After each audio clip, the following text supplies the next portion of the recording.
I got more than 15 requests with a line that recently exploded. It's the gambit that became so popular over the web and YouTube that I definitely had to do for you. It's mainly thanks to an IM Eric Rosen, who did a great job in the last couple of months doing like a whole bunch of weeds for black. Here I'm also going to present you like the main ideas, main tricks, and to give you a little bit more detail than in like all those, like PGN form and absolutely all the most important things in the analysis there. As you know, first of all, it can only happen when white goes for e4. And when they go for e4, you have to play e5. They go knight f3, and you have to play Petrov defense. I know how do you look upon the Petrov defense. You may say, oh, another, actually your opponent is going to say, oh, another boring player who wants to play Petrov. I can't stand to play against this opening. And by the way, Stafford Gambit, you can't get like against every single move here. It can only happen if knight takes on e5. And as you know, Petrov defense goes like d6, knight f3, knight e4, and so on and so on. But the thing here is that instead of d6, you sack the pawn and play knight c6. It's a very interesting move. I really have to insist how this line looks crazy at first glance. And I would fully agree with some of the guys who say that taking on c6 is so natural. I just have to tell you, and to be honest with you, that I faced it a couple of times lately. I believe that I won most of my bullet games. But I just have to say that I felt very uncomfortable in many moments. And I even saw some tactics from my opponents. Luckily, they did it. So what's gonna happen after knight c6, d takes c6? Of course, you should take by d pawn because you just open up both of your bishops, especially we're talking about the light square bishop. And here we gotta stop. It's called Stafford Gambit, thanks to correspondence player Joseph Stafford. But the first one who ever used this gambit was Staunton, back to 18 something. Ever since then, this gambit wasn't that popular, but just like I told you, it exploded in last couple of months during the Corona break. So, what are the main points? At the moment, black wants to get a pawn back on e4, in which case, with both of these bishops being open, black would be absolutely fine. The most natural reaction by black is, of course, nothing else but knight c3. But let's first take a look at e5. Reminds me on all those Scotch defenses, although there is one difference. Here, black is down a pawn. In that line, the pawn is instead of on b7, pawn is on d7, black is not down a pawn, and you usually go with the queen on e7. Here, that's not a case. And here, you just go with the knight on e4. You just bring your knight here, and now wait to see what is your opponent going to do. The whole opening is like full of tricks, and if you're willing to try this out in blitz, and I would definitely give you a great suggestion to go with it. You definitely have to be a great tactical player and be familiar with most of the basic tactical tricks. Although in many of these lines and the lines that I'm about to show you, you'll just need to show like way better skills than just basic. So let's get started. What happens if they go with f3?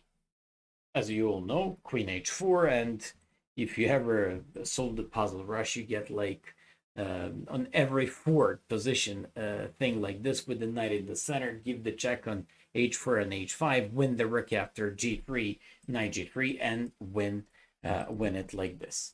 So obviously f3 doesn't seem to be working. Very logical, d3 doesn't work as well because of a great move, bishop c5. So when you play bishop c5, all of a sudden, you just threaten to take on f2 and to do the fork, knight takes f2. What happens if they go with, for example, if they move the queen? You just take like this, and the rook is hanging. They gotta move the rook, you move the knight. Afterwards, take on g1 and you win the rook. What happens if they play bishop e3? You just capture, and once again you have the same trick and the same pattern that we previously spoke about. So we just have knight and the queen against the king. They can't play g3 because of knight g3, and you just win the rook. Actually win an exchange. And finally, if they play d takes e4, you're probably wondering what if that's the case. Now that Stafford c6 pawn keeps your king in safety, which means you can just do a typical deflection motive, and basically they just have to deflect the king from defending the queen on d1. So if king goes on e2, you just go bishop g4, say goodbye to your lady. And I said Stafford pawn on c6. Why? Because when you play, when white plays king f2, you just take the queen, and now they do not have check because this is not check. This king is guarded by the pawn on c6. So it's a very nice trick. And we've already seen like the d3 loses on the spot, f3 loses on the spot, and d4 turns out to be the only theoretically good move for white. But even here, you have something very special. You can just go with the queen on h4. And when you go with the queen on h4, you threaten mate in 1. They have to defend it. And believe it or not, according to the engines, this is almost a winning for white. It's not winning, don't worry about that. It's much better for white. So worst case scenario for us, they're just much better. But you know what? You have like lots of pieces on the board, and you have like lots of chances to create like a very severe counter chances and initiative afterwards in the center and the king side. But wait a sec, I just showed you what happens if they play queen e2. Actually, I'm about to show you what are you supposed to do there. But what happens if they play the most logical thing here, and that's just g3?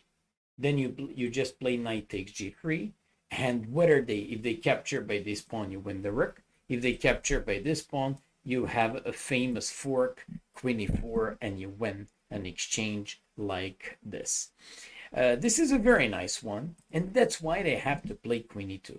Right now, they really threaten to take the knight on e4, playing g3. So you have to move your knight away. The best way to do it is to play knight g5. At the moment, you immediately threaten to get a pawn back and to take on d4, because let's imagine they do something stupid. You just take on d4, they take, and you take on b2. That's why you threaten to take on d4. So when you play knight g5, you threaten to take on d4, and not just that. You save the knight, and not just that. You gave yourself an option not only of attacking pawn on d4, but also attacking and involving another minor piece into the attack with the bishop g4. So after bishop e3, bishop g4, they can't play f3. If they play queen to d3, long castle. I'd like to stop here and to carefully look at this position with you and just say white is almost winning. I would highly disagree with such statement. First of all, you do not play against engines. Second, this line is good for faster time controls. So whoever was wondering where should you use this one, just use it in faster time controls. And finally, if you just go with long castle, you just open up this rook, fighting against the queen and exposed king. You have like three pretty well developed pieces. You have 96. You have a possibility to undermine this pawn structure with both f6 and c5. So I would go that far that instead of calling this position winning for white, I would say it's with pretty reasonable compensation for black, believe it or not. And finally, those who do c3, like keeping and actually building up a healthy pawn structure like this, my vote goes to bishop g4 once again. And when they play queen e3, threatening the knight on g5, you just go bishop e7. And once again, I gotta present you the ideas. I want to bring my knight back to e6, harassing the queen on e3 afterwards with the bishop g5. I want to break the center with c5. I want to complete my development and play long castle. I really need to say that. Do you know what am I going to do here? To do a trick. Engines say this is about winning for white. Take a look at this one. I cannot agree with this statement. Okay, if the engine plays, everything is going to be winning, and you just have to play as good as engine in order to get like plus 1.5 or plus 2 here. But it's not like this. They only have queen. We have like 3 minor pieces, queen, and we're about to make the long castle, place this rook on e8, break with both c5 and f6, and black looks very, very promising here. All things considered, I'm going to once again flip up the board and just wish you to have many great games after fifth move e5 by white. But when I played with my son the other day, his opponent actually I was watching his game, and his opponent went for the Stafford Gambit. My son just made the most logical move, knight to c3. Well, when he looked at me, and I never tell him moves, but he always asks for a confirmation if that was good or bad. I just did like, yes, like it was a good move. I just sound like Rocky Balboa in the part 4 when he fought against Ivan Drago, and when Ivan Drago did something like very good, Gorbachev was like, so I'm like a president of Russia at that time. Anyways, after knight c3, you have to go with the bishop on c5. And that's in an absolute spirit of this opening. You just develop this bishop on c5. You're not allowing your opponent to go with d4 for the rest of the game, and now they have all those moves. They can play h3 to stop. Of course, you threaten knight g4 to win on the spot and to go after the f2 pawn. They can't play d4, so practically they only have 2 good moves. They either have to go with bishop e2 or h3. Let's take a look at these stuff. Believe it or not, every single move apart from bishop e2 or h3 is gonna lose. So let's take a look at this.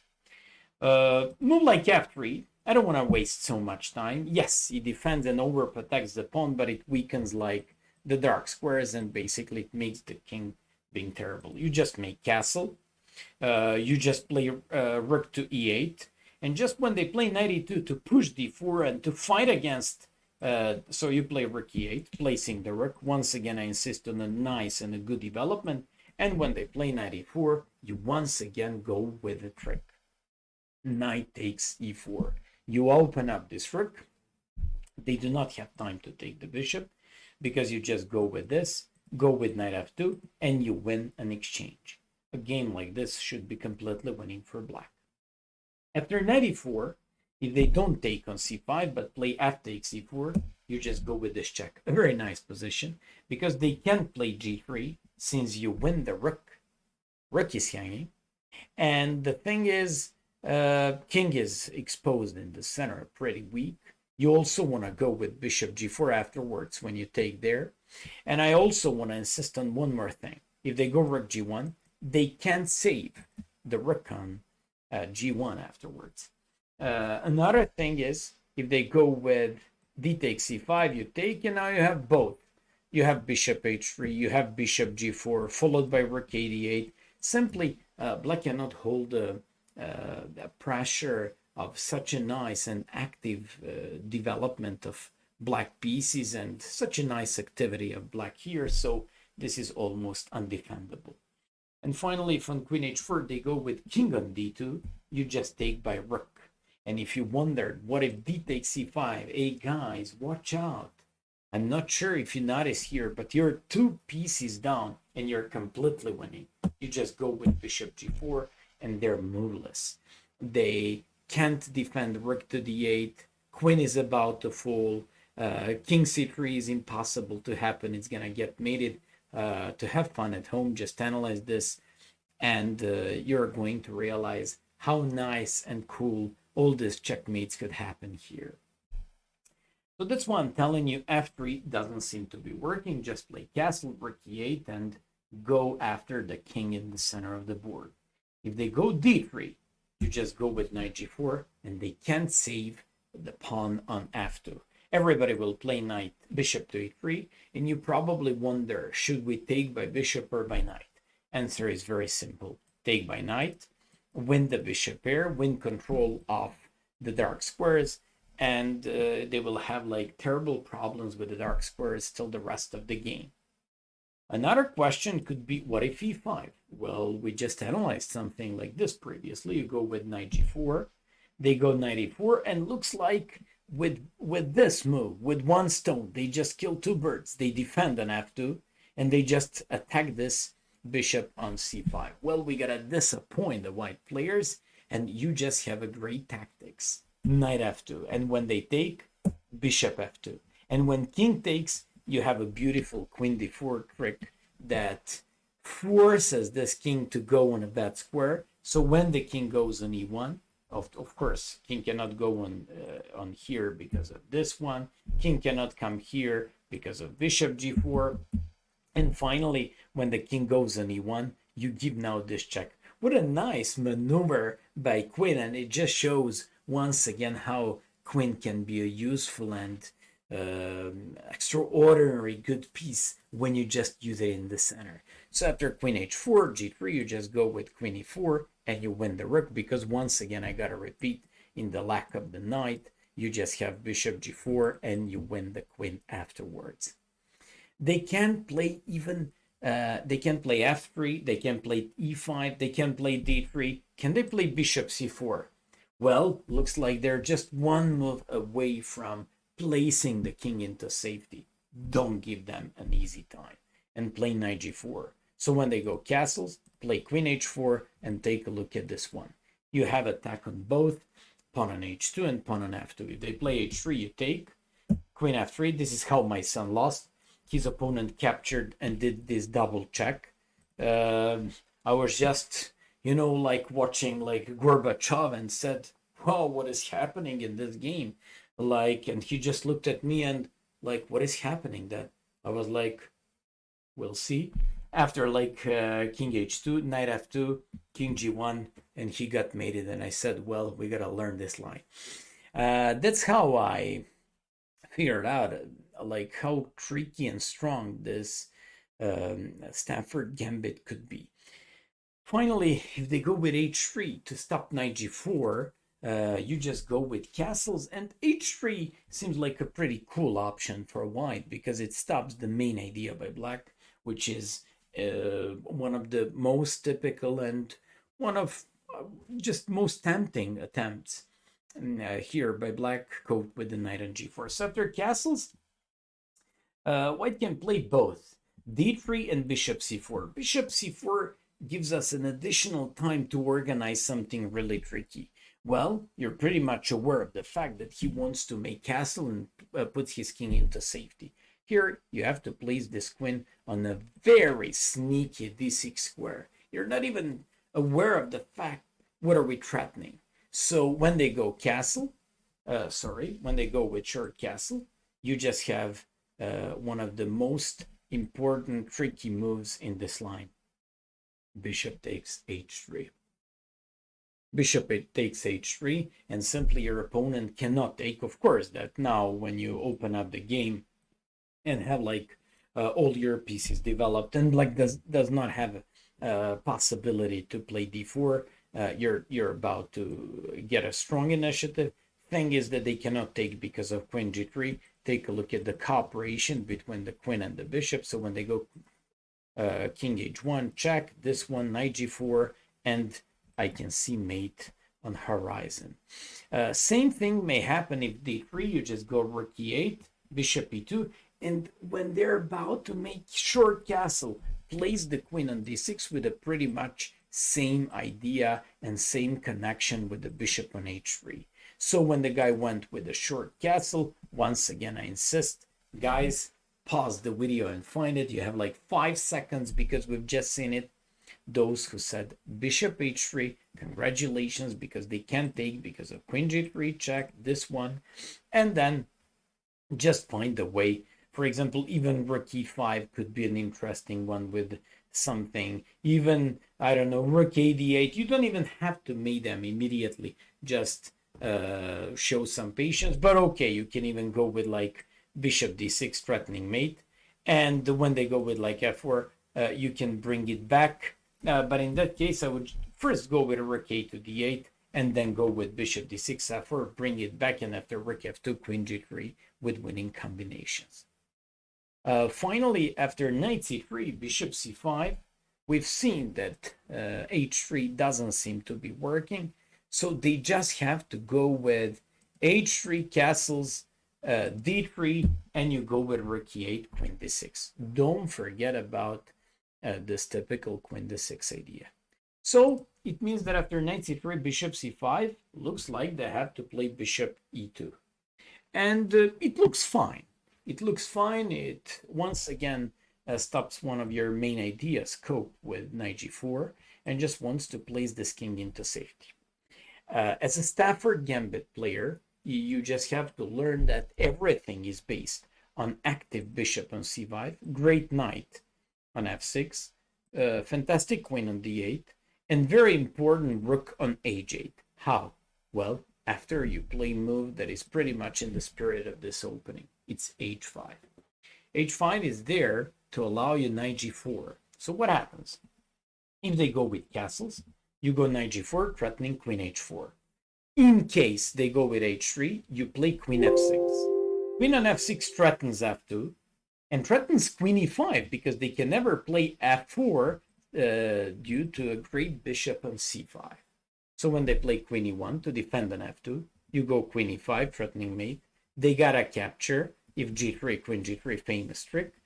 And when they capture by bishop, you just capture by pawn. If they capture by pawn on g4, you just capture like this, and they can't stop checkmate because g3 doesn't seem to be working because of an immediate mate. After h3, queen f6, lots of guys would like to open up the file like this, but it doesn't seem to be working because you just play like this. When they take, you can even play queen f4, and since you threaten mate, well, you can also play queen h4. It's pretty much the same. When they play like this, you just take, you give check, and here checkmate is gonna happen. So just like you see, all these variations are full of mates. So when they play castles knight g4, turns out that they probably have to play d3. d3 because it opens up this bishop and it wants to go on f4 to defend on h2. Here, not the most logical move should be the best one. And the most logical is queen h4, because queen h4 could be faced with some bishop takes g4, and when you take bishop f4, and this turns out to be a great defender of the white's game. And that's why you play queen f6, believe it or not. Why? Because you prevent bishop f4, you threaten to take and to win on the spot, threatening this pawn on f2, so when they take, you take by pawn. By the way, if you ever wondered, what are we threatening now, apart from queen h4, which is so obvious, queen e5, which could be an idea, and after g3, queen h5. Actually, we threaten something completely different. Let's say they play something stupid, doesn't matter. You just go with rook takes h2. And the thing is, when they go like this, you give check. When they go like this, you just go g3. They can't touch the pawn, and they can't stop it because queen h2 is about to mate them. All things considered, they can't play castles. And what's going to happen if they play h3? h3 looks like a very natural and a very common move in practice. After you play h3, it turns out that you stop knight g4, which is one of the trickiest ideas of the Stafford players. So they go h3 and you go queen d4. You want to mate them in one. Pretty primitive move, you got to admit. They have to play rook f1, after which knight e4 gives black more active game and better chances because this king is forced to stay in the center of the board. But what happens after castles? You just go knight g4.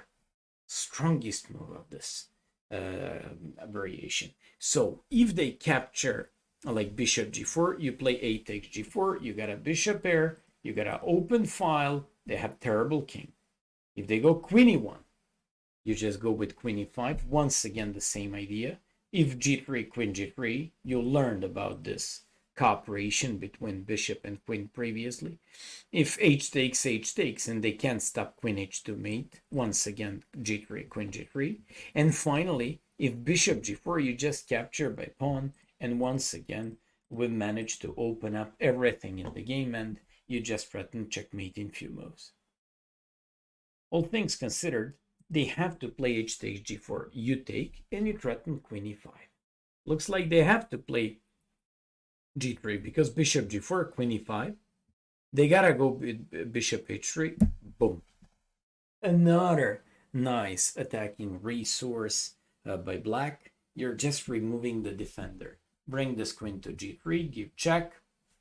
Bring this bishop to g4, threaten the queen. They can't play f3. You just bring your bishop here, and king is gonna get mated. Just because of this, after h takes and g3, it looks like when you play queen e5 and threaten this mate, king on g2 can defend the position. And it really looks like this. Don't hurry up here.